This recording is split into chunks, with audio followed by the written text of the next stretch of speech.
Belajar cinta, cinta bersemi saat pandemi. Oh, oh, masker dan vaksin mengikat janji, janji setia, setia abadi. Oh, oh, oh, oh, masker, oh, vaksin, kau duet sejati. Ayo masker, ayo vaksin, tiada yang dapat merenggut sehatmu. Oh masker, oh vaksin, kau duet sejati. Ayo masker, ayo vaksin, tiada yang dapat merenggut sehatmu.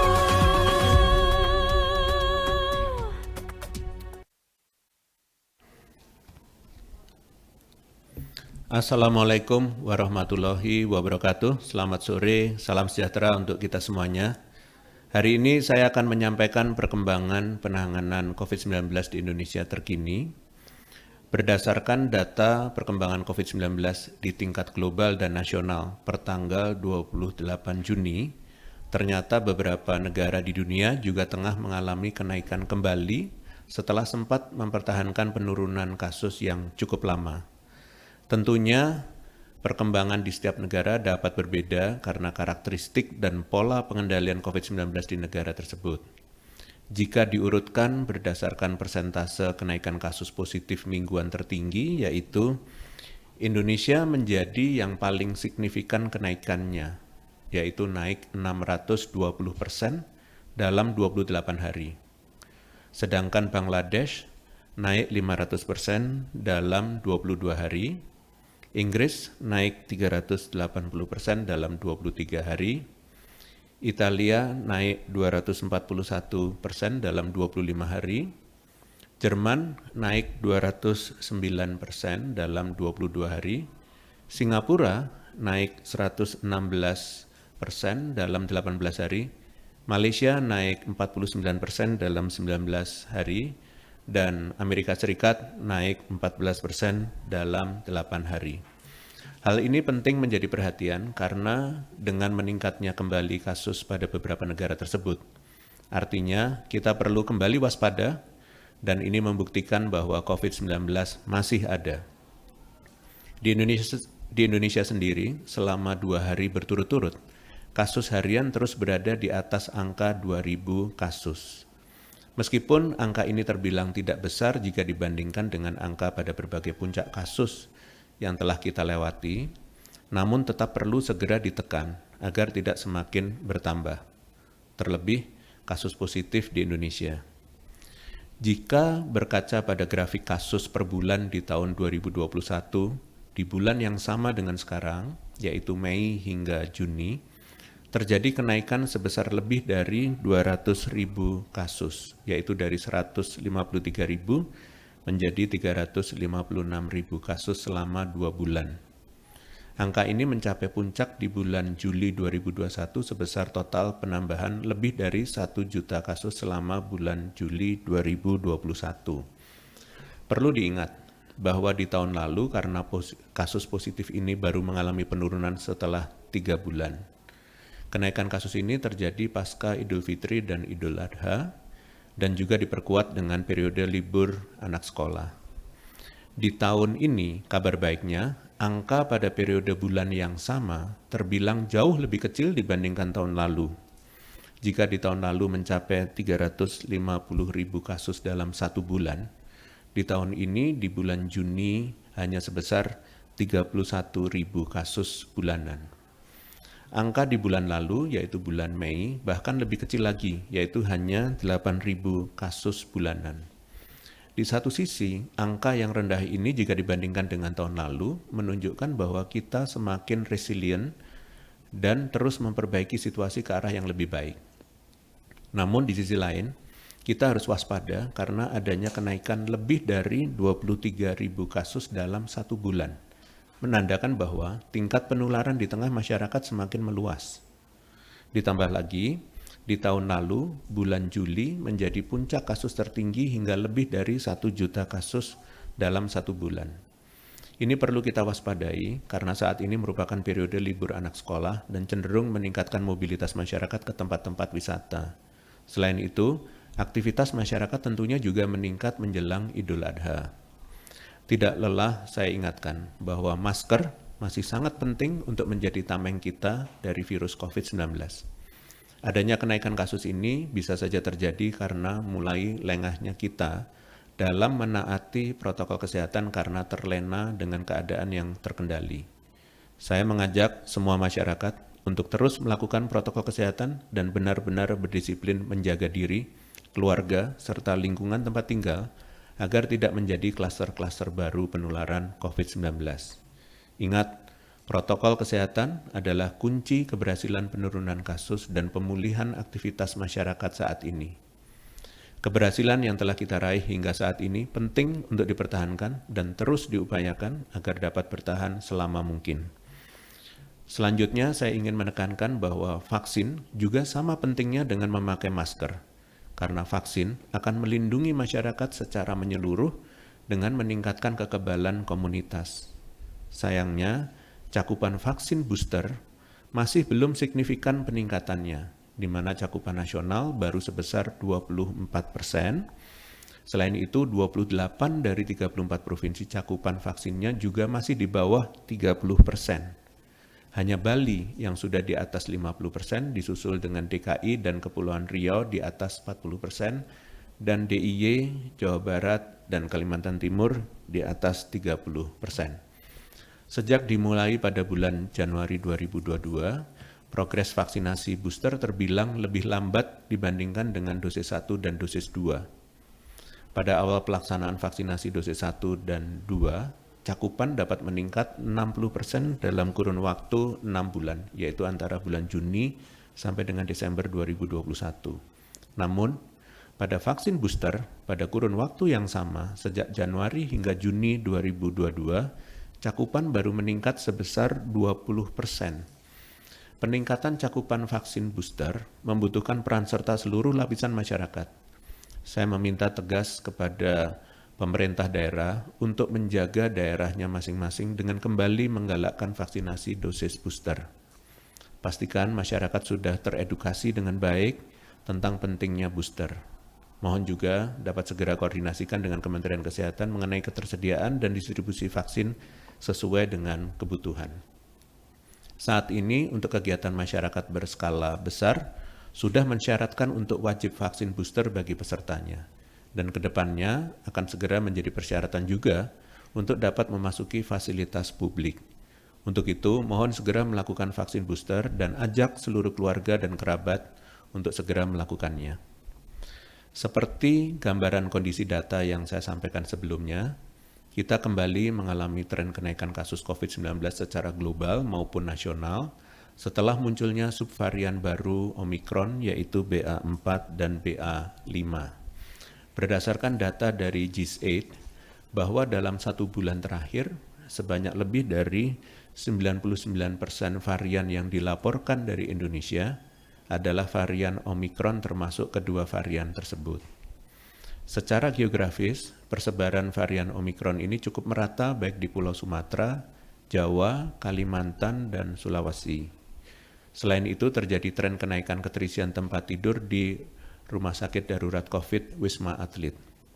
Namun, rata-rata dampak varian Omicron ini terpantau tidak menimbulkan angka kematian yang tinggi di berbagai negara. Ilmuwan berpendapat bahwa hal ini karena adanya hybrid immunity yang ditimbulkan baik karena vaksinasi maupun infeksi COVID-19 yang dialami sebelumnya. Berkaca dari hal ini, pemerintah Indonesia berusaha tetap optimal dalam melakukan seluruh upaya pengendalian, baik melalui vaksinasi maupun implementasi protokol kesehatan. Dari berbagai naik turunnya riwayat kasus COVID-19, pemerintah menyadari pentingnya perilaku hidup bersih dan sehat sebagai perilaku yang diterapkan secara berkelanjutan.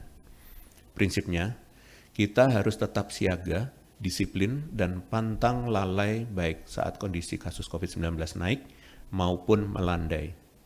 Berbagai keringanan dalam beraktivitas seperti kapasitas yang meningkat maupun pemakaian masker hanya di dalam ruangan harus dijalankan secara bertanggung jawab, khususnya kepada orang yang sakit agar tidak beraktivitas terlebih dahulu dan wajib bermasker.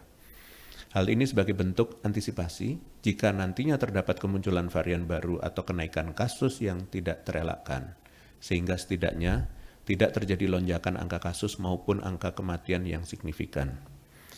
Di dalam kondisi yang amat dinamis ini, ditambah masuknya kita ke dalam periode libur sekolah, sehingga memungkinkan adanya peningkatan aktivitas masyarakat ke depannya.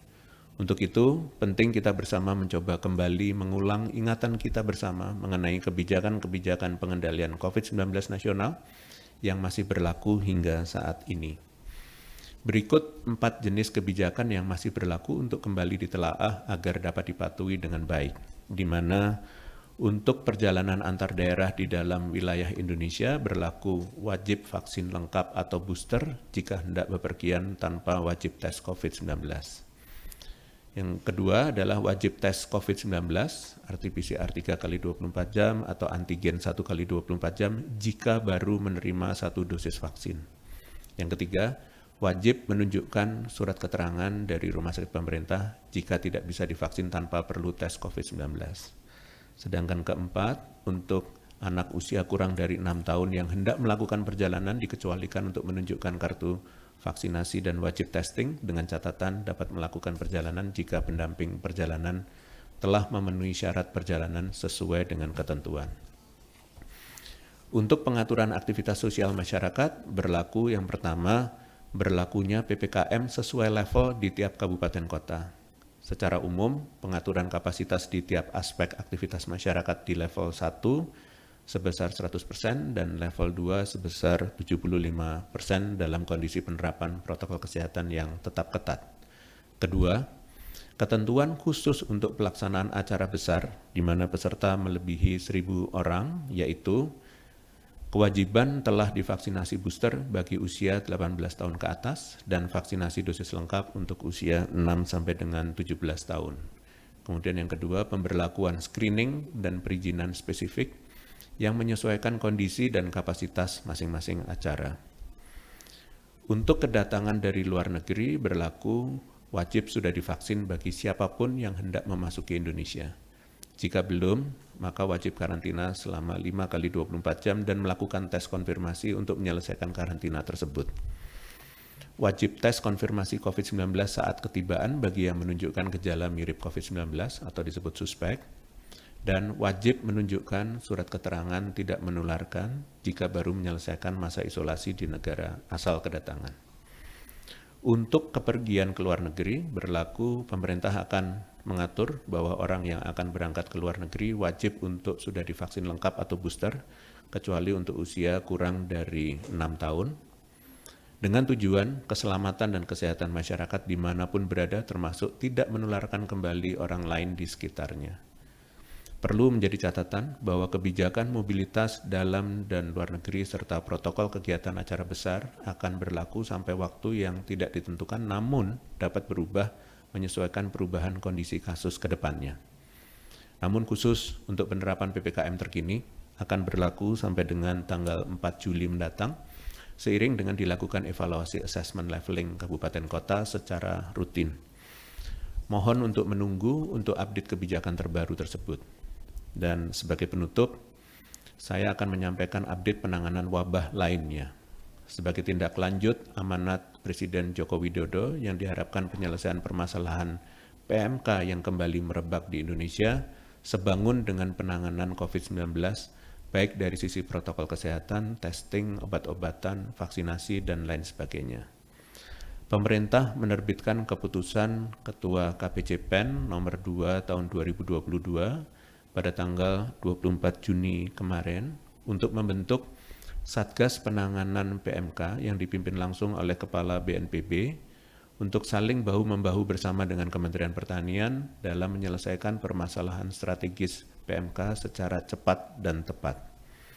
Sebagai informasi, sampai dengan saat ini sudah ada 19 provinsi dan 223 kabupaten kota yang terdampak penyakit PMK. 5 provinsi tertinggi yang terdampak PMK adalah Jawa Timur, Nusa Tenggara Barat, Jawa Tengah, Aceh, dan Jawa Barat. Terakhir, sama halnya dengan penanganan COVID-19 dalam mengatasi wabah PMK, dimohon partisipasi seluruh kementerian lembaga, TNI, Polri, media massa, pakar, dan masyarakat Indonesia untuk dapat bekerja sama menghadapi virus penyakit mulut dan kuku. Hal ini karena wabah PMK dapat berdampak meluas tidak hanya kepada kesehatan hewan namun juga sektor perekonomian nasional. Terakhir, menjelang Hari Raya Idul Adha, diharapkan masyarakat dapat disiplin terhadap kebijakan yang dilakukan oleh pemerintah untuk dapat menyempurnakan ibadah kurban yang khusyuk, aman dari penularan virus PMK. Sekian konferensi pers hari ini, kita lanjutkan dengan sesi tanya-jawab media. Terima kasih. Terima kasih, Prof. Pertanyaan pertama dari Adis, Koran Republika. Dalam waktu dekat, umat Muslim akan melakukan ibadah kurban. Di saat yang bersamaan, kemunculan subvarian Omikron BA4 dan BA5 dikhawatirkan akan membuat kasus COVID-19 meningkat. Berkenaan dengan ini, apakah saya bisa meminta tanggapan mengenai anjuran protokol kesehatan di tempat penyembelihan hewan kurban di masa pandemi? Baik, terima kasih Koran Republika. Pada prinsipnya, protokol kesehatan secara umum akan terus diterapkan dari mulai proses persiapan sampai pasca penyembelihan. Di tengah merebaknya wabah penyakit mulut dan kuku pada hewan ternak, maka masyarakat wajib memilih hewan kurban yang benar-benar sehat, serta meminimalisir kontak dengan hewan. Lakukan penyembelihan di rumah potong hewan, atau serahkan ke badan amil zakat atau lembaga amil zakat yang terpercaya. Tidak hanya terkait proses penyembelihan, pemerintah melalui Kementerian Agama juga akan tetap mengatur aturan dalam beribadah yang aman, khususnya saat adanya tren kenaikan kasus nasional dan persebaran varian baru. Secara detail, protokol kesehatan di tempat penyembelihan hewan akan diumumkan setelah rampung. Terima kasih. Baik, Prof. Pertanyaan kedua dari VT Liputan6.com. Pemerintah disebutkan membuka peluang rencana wajib vaksin booster sebagai syarat perjalanan. Sejauh mana kajian yang dilakukan saat ini? Apakah syarat wajib vaksin booster nantinya juga untuk aktivitas lain seperti masuk mal? Baik, terima kasih Liputan6.com. Sejauh ini kewajiban vaksin booster diperuntukkan untuk orang yang hendak menghadiri kegiatan besar dengan jumlah peserta lebih dari 1.000 orang. Kedepannya, pemerintah terbuka dengan dinamika peraturan yang tentunya berkaca dari dinamika kasus. Mohon untuk menunggu keputusan selanjutnya. Terima kasih. Baik, Prof. Pertanyaan terakhir dari masih dengan media yang sama. Jakarta diprediksi dalam waktu dekat akan mencapai puncak Omikron BA4 dan BA5. Bagaimana langkah update kewaspadaan yang dilakukan? Kemudian melihat perkembangan yang ada, bukti tanda-tanda apa saja Indonesia menuju puncak Omikron BA4 dan BA5. Mengingat dalam beberapa hari berturut-turut kasus harian COVID-19 di atas 2.000. Terima kasih.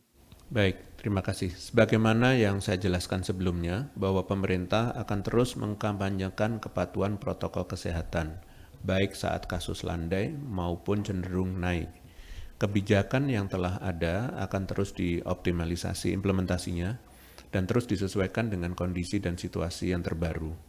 Selain itu, pemerintah selalu mempersiapkan fasilitas kesehatan yang ada termasuk RSDC Wisma Atlet agar selalu siaga. Dan pemerintah berharap jika ada kenaikan kasus, maka tidak terjadi kenaikan yang signifikan dan tren tersebut dapat ditangani dengan baik. Baik, terima kasih. Dengan demikian konferensi pers pada sore hari ini berakhir. Terima kasih atas perhatiannya. Selamat sore. Wassalamualaikum warahmatullahi wabarakatuh.